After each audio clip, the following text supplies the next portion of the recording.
Is everybody in? Is everybody in? The show is about to begin.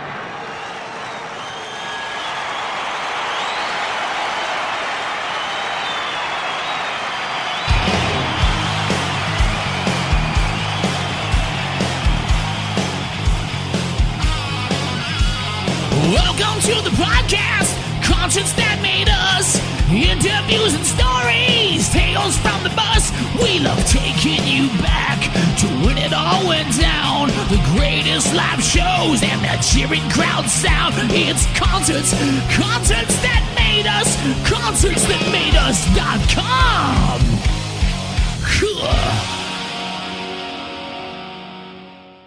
Hi, this is Fred Abong, and you are listening to Concerts That Made Us podcast.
Fred Abong, you're very welcome to Concerts That Made Us.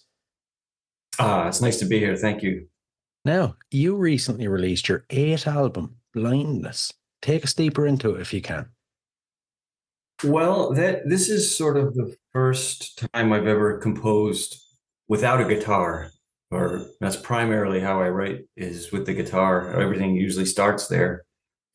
And I decided, or sort of had the impulse to try my hand at keyboard slash piano as a writing instrument.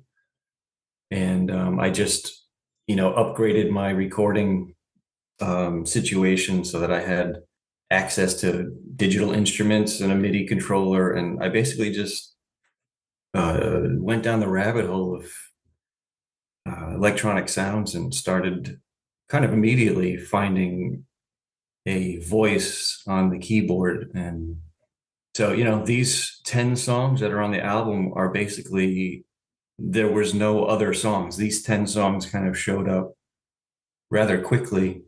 And, with the sort of magic of digital recording, you don't have to be a virtuoso especially with keyboard stuff in order to sort of craft a song.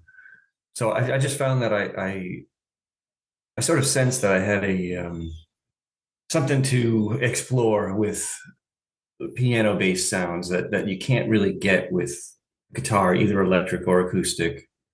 And I've sort of been over the last couple of records digging into a more crooner style of singing, which I've just sort of discovered that range or that orientation with my own songwriting. I think it's always been there. I've always kind of been drawn to that, but it's sort of took a while to find that. And the piano and keyboard stuff, I think, really lent itself to that form of singing, a little bit longer notes and the writing too. So it's really my first foray into non-guitar crafting. When it came to the actual lyrics for the tracks, where did you look for inspiration for this record? Well, I mean, that's a question that I sort of never really know how to answer because the songwriting process for me is never obviously externally driven. Of course, there's probably some influence from what's going on in my environment, but it feels very like in the moment and intuitive. So lyrics generally come to me paired with images. And of course, I'm sort of reacting to either a guitar or piano riff or melody or something like that. And so it sort of becomes its own little world rather quickly. And my job is to sort of find the words that match the images that the world that's being created with the sounds that I'm hearing. So you could say that the inspiration comes from the song itself rather than some direct link between this bad thing happened or this wonderful thing happened and I'm going to write about it. It's never that linear. It's much more like arising kind of in the moment. Do you think going forward you'll kind of go deeper into keyboards, or will you go back to guitar, or what way do you think it'll work? Well, now that I know that I have that potential to sort of my chops as it were with keyboards are not really well developed, or with piano, but I know like what I know what I want to hear. And as a matter of fact, we moved into a place that has a piano, like a baby upright piano that I've been fucking around with, and I can already feel songs sort of cropping up. So to answer your question, the next record I've already finished another one beyond Blindness, which is guitar based. It's actually a double record. It's 20 songs. And that's basically, I'm just trying to find Well, I just released Blindness, so I'm going to maybe give it a little space before I put out the next record. And that one is guitar based, but there are also lots of digital, instrumentation going on, keyboards, among other things. But now I'm writing the next record beyond that, the one I've just finished, and that's going to be electric guitar. I'm kind of moving back into the electric. I feel a little bit like I want to get back to the rock a little bit, crank up the distortion and the noise. And so I'm already starting to move in that direction. So I think probably my trajectory from here on out will be like guitar, piano, sometimes a hybrid, depending on what's showing up. That's absolutely crazy that not only have you got the next album finished, you're working on the one after that. I've noticed that you've been consistently putting out an album almost every year. Tell us a bit about your work ethic and how you can achieve it. First of all, I'll just say I feel like I've been kind of scattershot, dipping into the solo songwriting. I started my first effort at songwriting was back in like 2003 or something. It was the first time I actually got the balls to like write a song and then sing it. So I had, I was a late bloomer in a lot of ways in terms of doing my own thing. My past has always been as an accompanist, either playing bass or drums in bands, but that was never the goal for me. I sort of always sensed, even when I was young, before I had a professional life, that I was moving in the direction that I'm finally reached, which is doing my own stuff.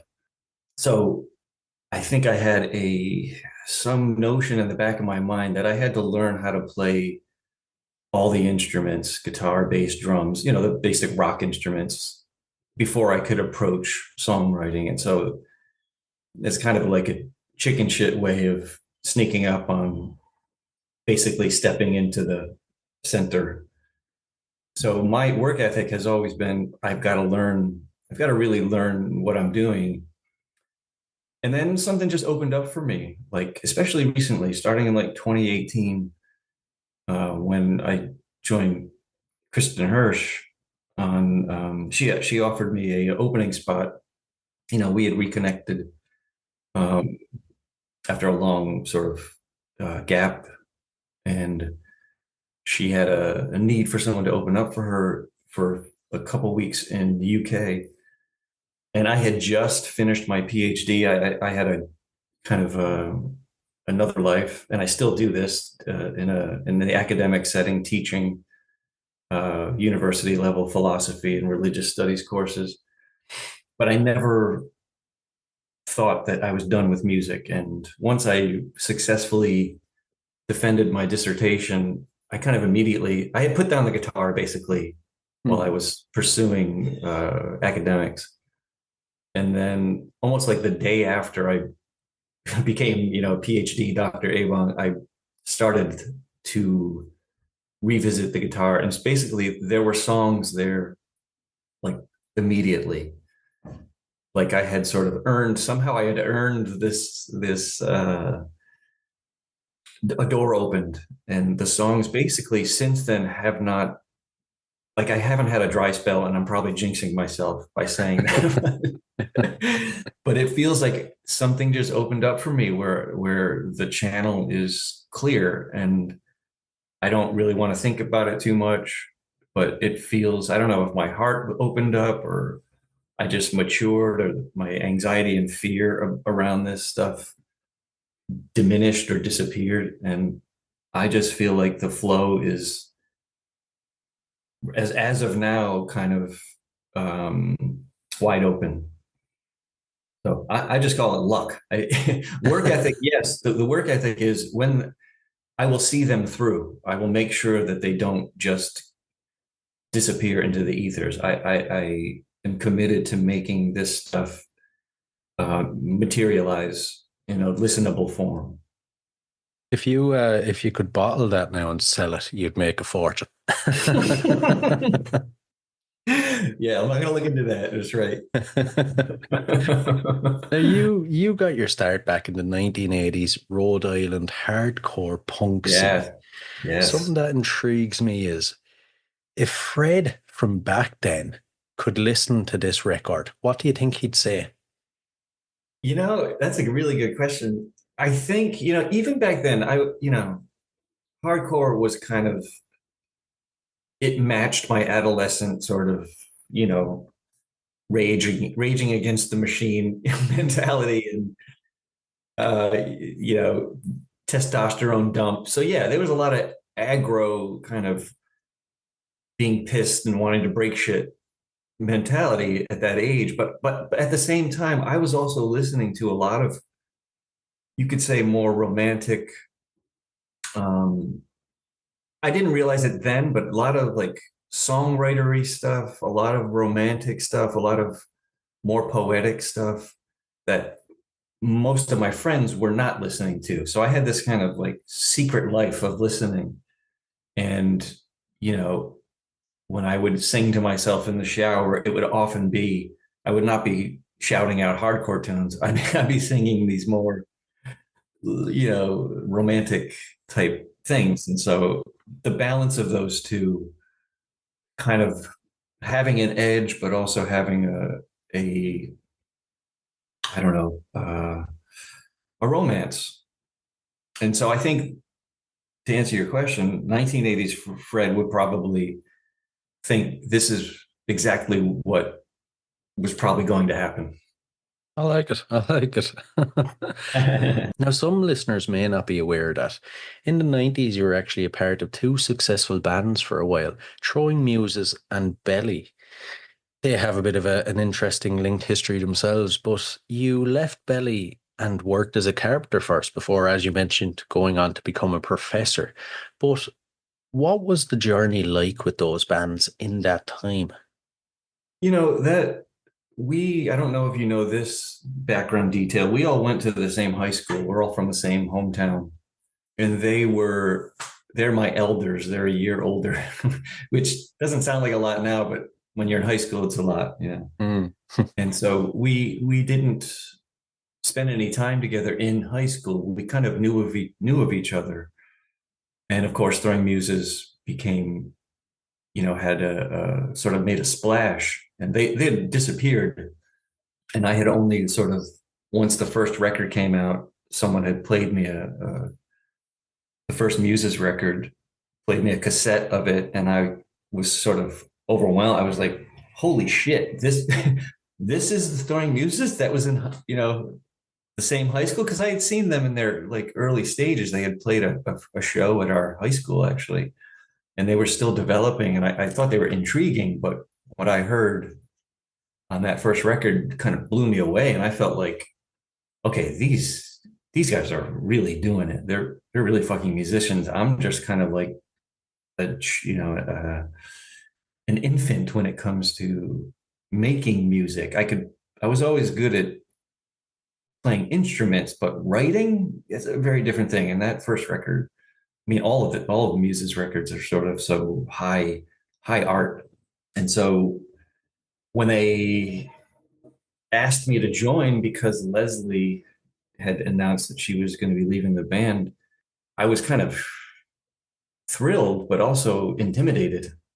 I felt a little bit like I wasn't up to the challenge in a lot of ways. They were so kind and very much kindred spirits, but at least from my end, from my perspective at that time, I felt like a kind of a junior partner in the firm, that I hadn't really earned this sort of this status or this position. So at that time, it was a kind of overwhelming for me. I was like a deer in the headlights for a lot of that early days of those. And then, when the band broke up and Belly, I kind of rapidly decided that, okay, the music business, the business part of it just kind of sucks. And I didn't like it. My kind of hardcore punk DIY mentality was at odds with major label life, basically. And I had just realized that really what I wanted to do was not be in a band. I wanted to do my own thing. I wanted to start writing my own songs. So this is, again, back in the whatever, that's the early 90s. I had already realized that I have to do my own thing. And so just decided to leave and start my own life as a father. I wanted to have a family. I had this dream that I would build my own studio and then just begin writing songs and have my own like life and pursue that maybe in an independent way. I ran into problems immediately with the fact that back then there were no digital audio workstations. The equipment, to outfit yourself with a studio in those days required a small fortune. Yeah. Right. So, and I made, my personal life, love life kind of fell apart. So shit came crashing down around my ears rather quickly. And so I kind of went into a tailspin for, at least a good part of a decade post that, but, all to the good. It was all grist for the mill. So my attitude is my reflection on those days is one of, gratitude for being part of it, but in some sense feeling like my presence there wasn't really of much significance. And I don't mean that to be falsely modest. I just feel like these people were much more advanced and developed in their artistry than I was, and anybody could have come in and played bass and it wouldn't have changed the outcome of the product. So Interesting way of looking back at it. And the podcast is called Concerts That Made Us, so I have to ask you some concert related questions. all right, I'll do my best here. First off, a bit of an easy one. As a concert goer, what concerts would you say have made you? God, okay. I'm going to date myself. Well, whatever. I'm old. Everyone knows I saw Kiss when I was 12 years old. Oh, man. And maybe I was even 11. I was really young. I was a huge Kiss fan when I was a, pre-adolescent. And I just think the loudness of it, the spectacle, I do nothing like this in my own work, but I think the fact of music filling a room and it potentially creating like a kind of group high really stuck with me. And so that's something, again, that's an early memory. Now, fast forward to the hardcore punk days, seeing the Bad Brains, and, in a very small club in not my hometown, but in my home state, the intensity of that band was something, and the ferocity and the kind of even spiritual depth, that band communicated in their music, I think also like really gripped. And I sort of fixated on that's how it should feel. You don't have to be playing hardcore punk, but there's a kind of feeling in the room when something real with the spiritual heft is going on. And that band in particular, I don't know if you've ever seen them or if you're a fan, but there was a period in the early 80s where they were like kind of at their peak. And so I was lucky enough to catch more than one of those shows. And I saw a ton. We opened up for a lot of bands that came through town in the punk hardcore days, but none of them sort of made the impression on me that those Bad Brain shows did. Beyond that, I sort of, I'm not really an arena rock person, so I don't have that aside from my early experience with Kiss. I've seen a ton, but it's the fact that it's hard for me to remember them right now kind of is evidence that they don't make much of an impression on me. True. And of course I saw, let's see, gosh, I've gotten to see Kristen played with her. I've opened for her. I've been in the band, but we've done some solo tours together. And I think she's a real inspiration. I think her sort of presence as a performer, just with a guitar.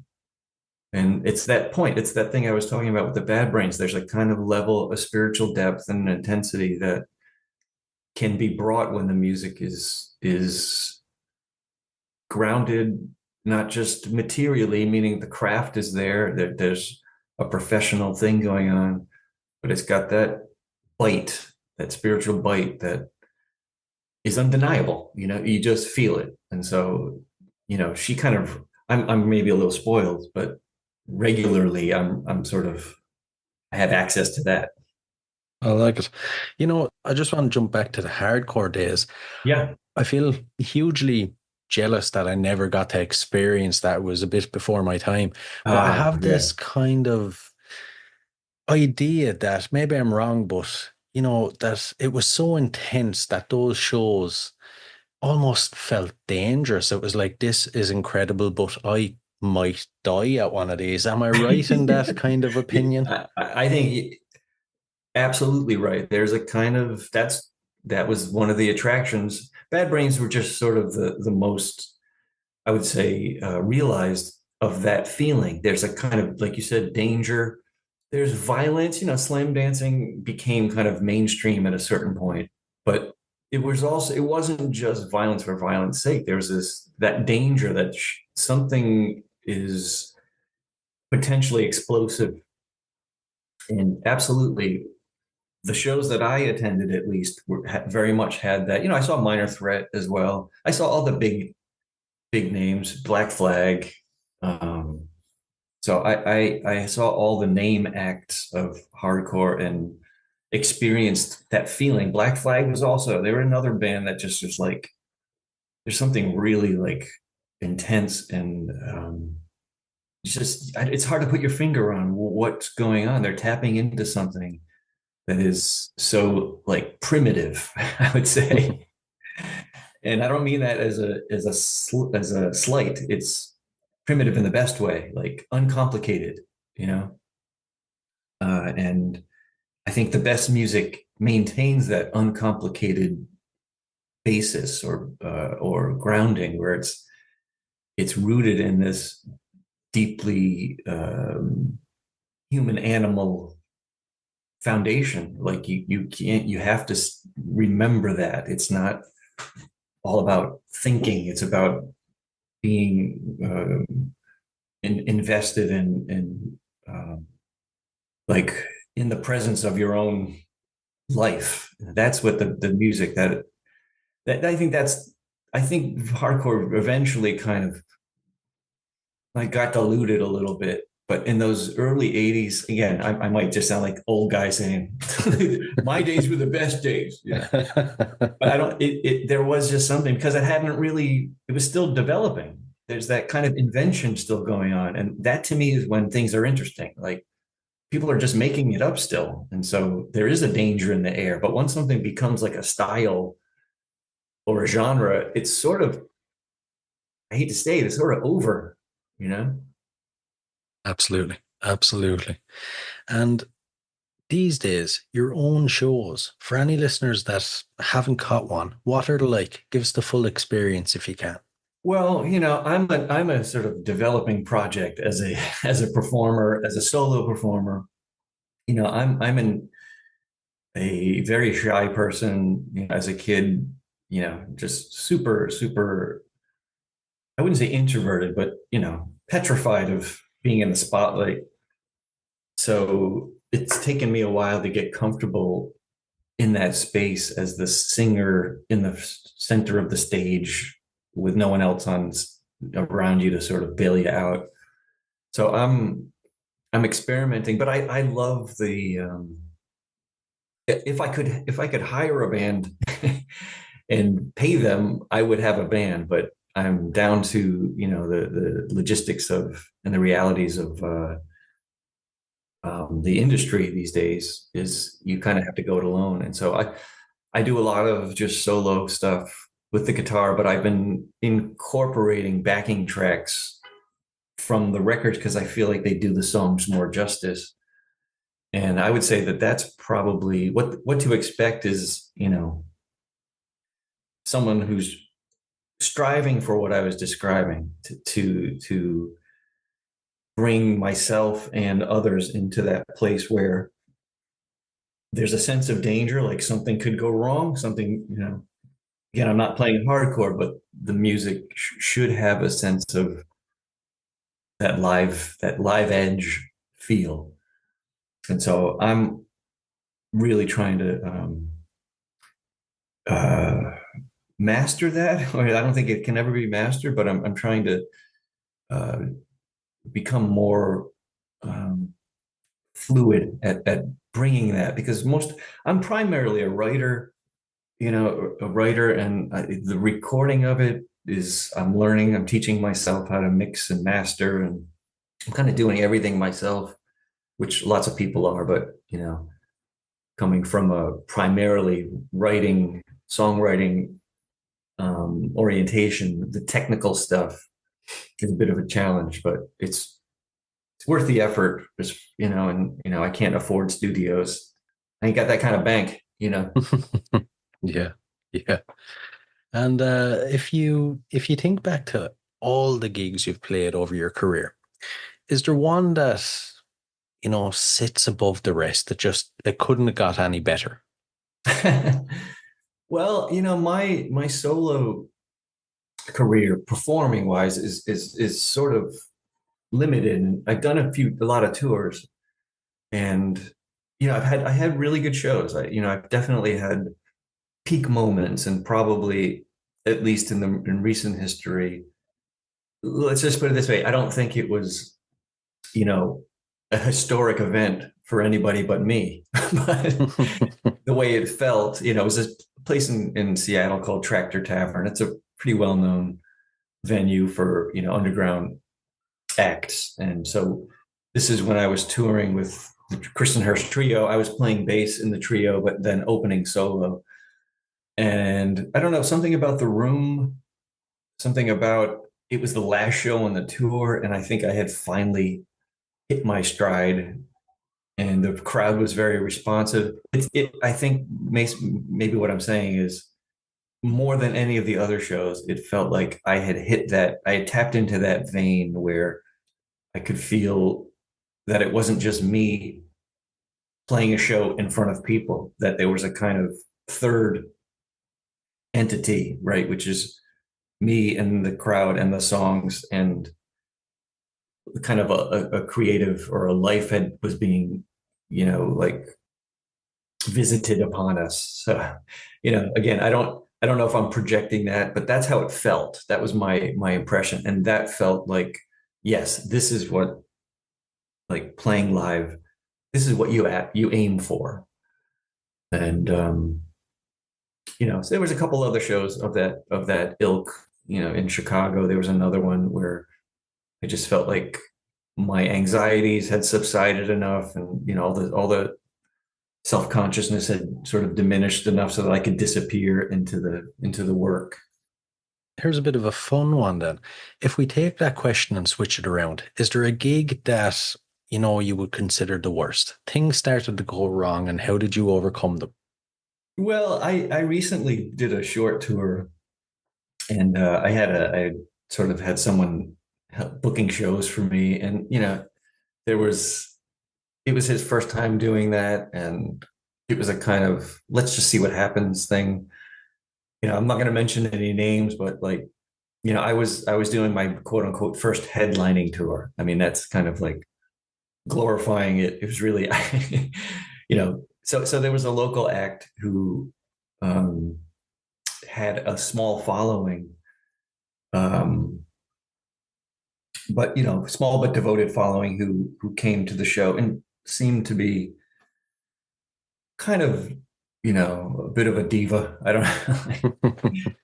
And also seemed to have a kind of hostility towards me, unbeknownst to me, for some reason. So let's just say there were bad vibes, and I'm not sure why, but that set the tone.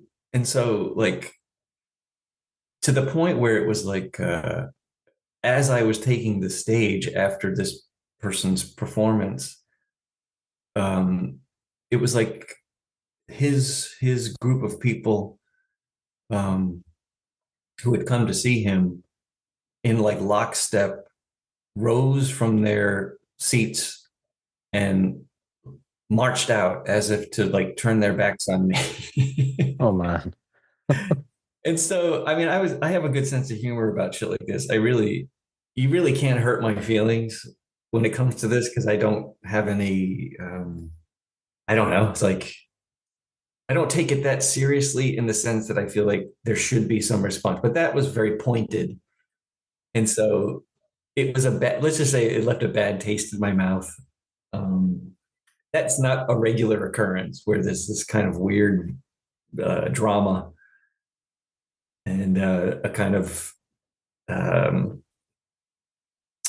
turning and walking out as if to say, we're not interested. so, so yeah, that would be the worst.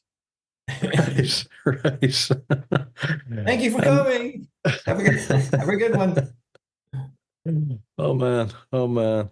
Yeah, you gotta have a thick skin in this business. Yeah, very true, very true. And when you think of your overall career, what's some things that are on your bucket list? You know, in the next couple of years, what would you like to achieve? Well, honestly, I always first and foremost is to continue to be lucky enough to have songs that show up and that I don't, lose the muse, so to speak. That would be the worst thing possible. So as long as that's happening, I'm good. But beyond that, professionally, I've just gotten my first blindness is really kind of my first true label release from UK's Moochin' About label, which that was goal one for me. Kind of like I always wanted to not just self-release. I thought it would be really meaningful for me to have somebody else believe in what I was doing and want to sort of get behind it. So beyond that, maybe to continue to have that support and hopefully do some touring behind this record or shows at least, maybe not like full-blown tours because that seems unwarranted, but at least some shows where I can play these things live because I have not played any of the Blindness songs in a live setting. They've just been recorded and then released. So there's some possibility of that happening. And I suppose the other thing would be building an actual audience that's, many people who have paid attention are kind of fans from the 90s because they're interested in the bands that I was in, but which completely makes sense. But they were interested not in my work from the 90s because I wasn't doing any work. I was helping others to sort of make their work. So I guess you could say carving out my own listeners. So it's sort of basic, like, trying to like create a space for myself and finding the people who are interested in what I do and making my work available to them. I see. And we'll dive into the last couple of questions. So there are a couple of fun random ones. First off, besides music, what are you currently obsessed with? Well, I have let's see. One of my other major interests in life is, I guess you'd call it personality theory. There are a couple of things you may have heard of. Some of these there's systems of personality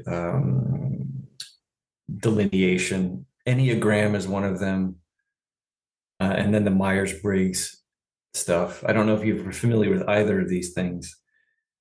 Uh, yeah, a little bit. A little bit, yeah. They're mainly because I'm interested in the human, what makes it's basically human psychology and spirituality. And I find that these two systems are really insightful about like how people become or what their sort of forms of expression are and what drives them. So it's sort of like a part of it is obviously because I'm trying to figure myself out. Like, what the hell's wrong with me? Yeah. But, so it's sort of an ongoing, like I pay attention, a lot of attention to that. And oddly, I think it feeds the music because it's investigating like the human being from not just a physical or like external level, but at the deepest, even mystical levels, like what is going on in there that sort of. And the other thing is, I don't know if I mentioned this, I'm an astrologer. So I've been doing astrology for over 20 years, primarily what's called Vedic astrology, which is the astrology that was developed or originates out of Hindu or Indian culture. And so I have a practice where I do readings for people. And again, it's tapping into like the occult, esoteric stuff that it's sort of all kind of in this, let's just say, abstract realm, which I consider music to be also a part of like the abstract realm, like where these things come from. So that's kind of where I spend most of my mental and psychological energy. I like it. The astrology is very kind of interesting. Hmm. I've never delved deep into it, but I've always kind of been fascinated with the idea of it, you know? Yes.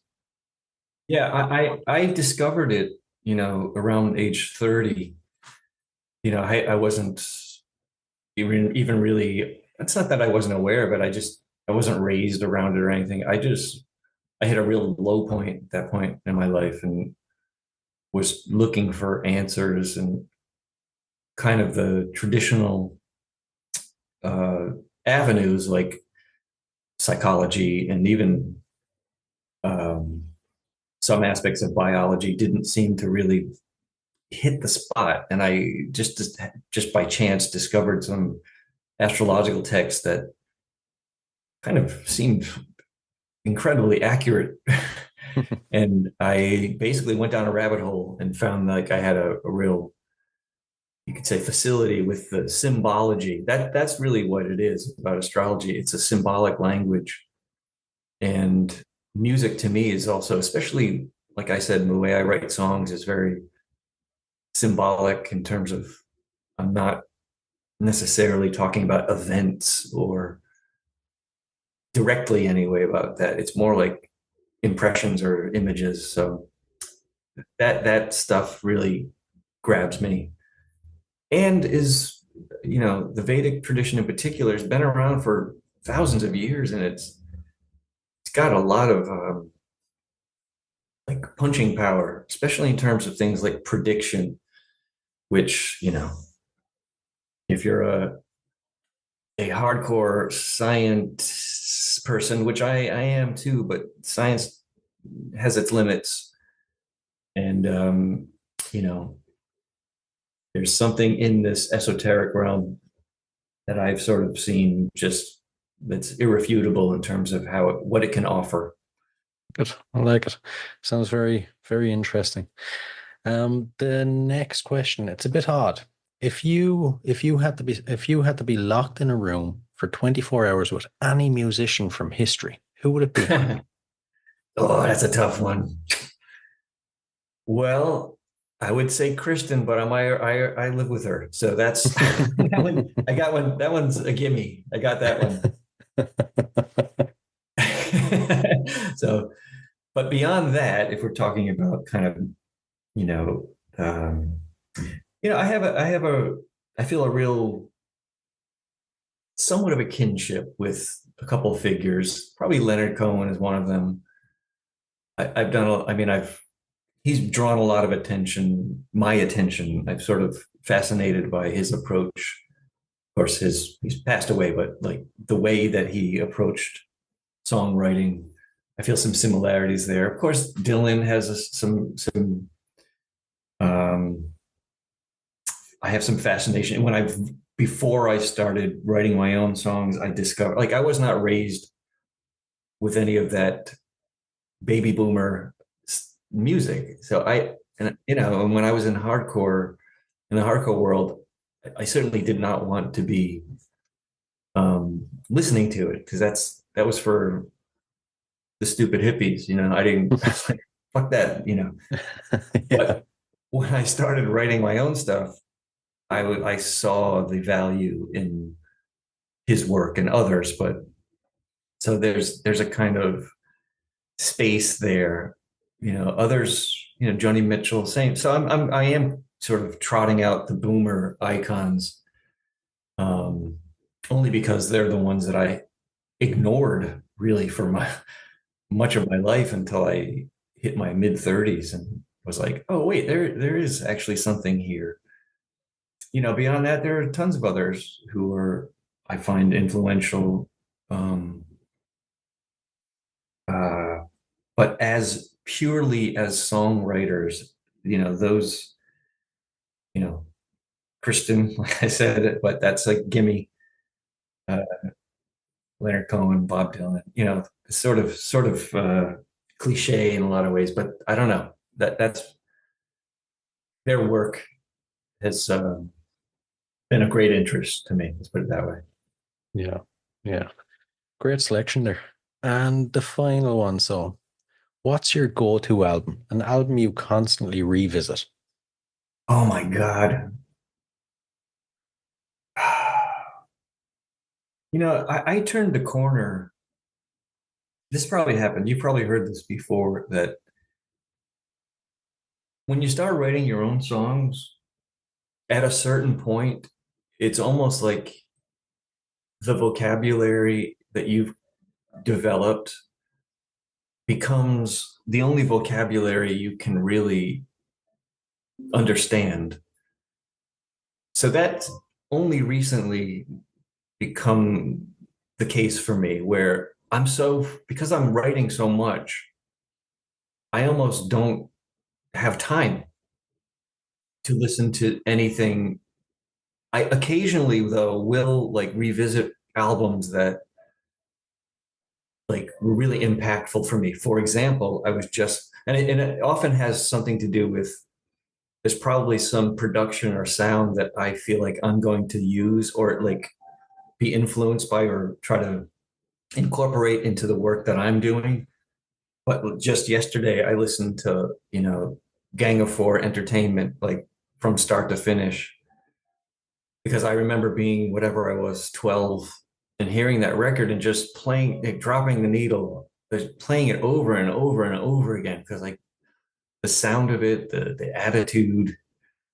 So that's the most recent one, but it's happened with other records too throughout time. And there's a certain vibe or world that it's create. There's an American Music Club record that I used to listen to a lot. I think it was called Mercury.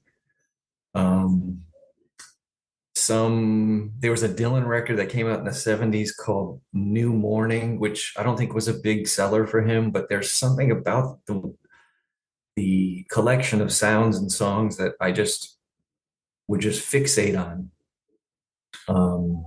There's HR, the singer from the Bad Brains, put out a number of solo records after the Bad Brains disbanded. And there's one called It's About Love. I don't know if you're familiar with this record. That, again, one of those, like, I wore out the needle on that record for the same reason. Just like, there's something magic going on here. Like the sound, the songs, like because I'm learning how to create these sounds myself, I sometimes just revisit these things to see, like, how did they do it? Like, how do you get the life into the recording. That's such a challenge. It's so, I don't know if you write songs and you record yourself, but to make it, to capture it is so fucking hard. And that's why I listen to these records, because they did it. They for whatever reason, luck was probably a big part of it, but there's just they've captured a spirit, and it's on the recording, and that's like the highest achievement as far as I'm concerned when it comes to like um, recording and producing music. So Absolutely. Absolutely. I love that answer. I love it. thank Listen, you. Fred, this has been incredibly interesting and fascinating. Thanks a million. Oh, thank you for inviting me. I really appreciate it, Brian.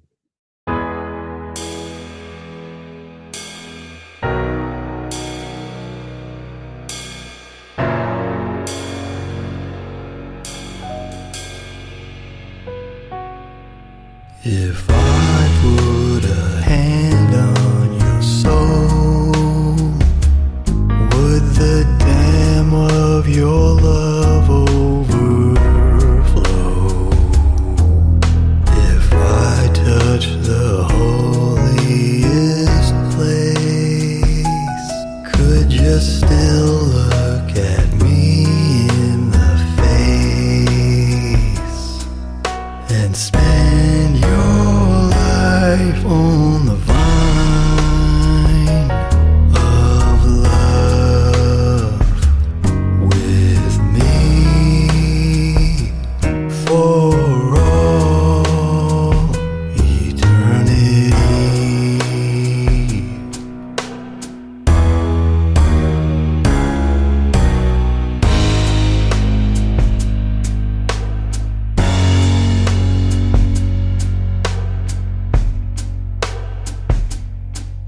If I cut a figure you like, would you lie with me every night? If I rub you just the right way, would you be much more willing to say, I love you now and forever? Kiss me, my dear. My heart is here.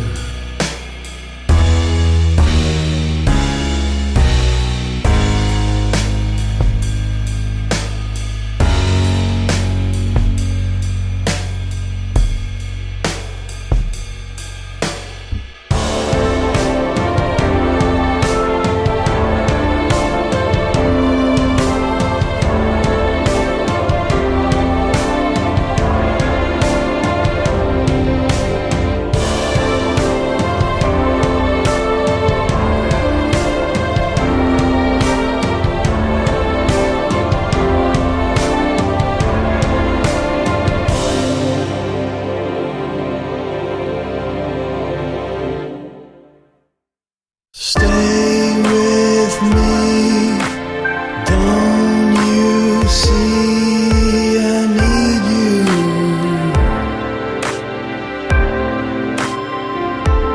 Don't fuck around, the heart you found ain't sturdy. I left the park after dark to meet you, but you were not there. Where, oh where, unworthy.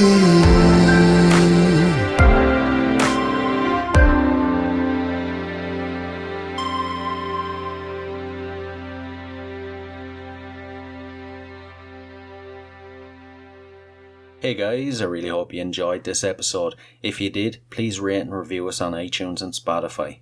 And if you're interested in signing up to Band Builder Academy, use the link in the show notes below and enter the code CONCERTS and you'll receive 10% off.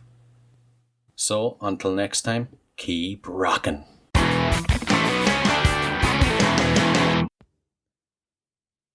Hey, what are you guys still doing here? The show's over. It's over. You can go home. Go on. We'll see you next time. We'll be here.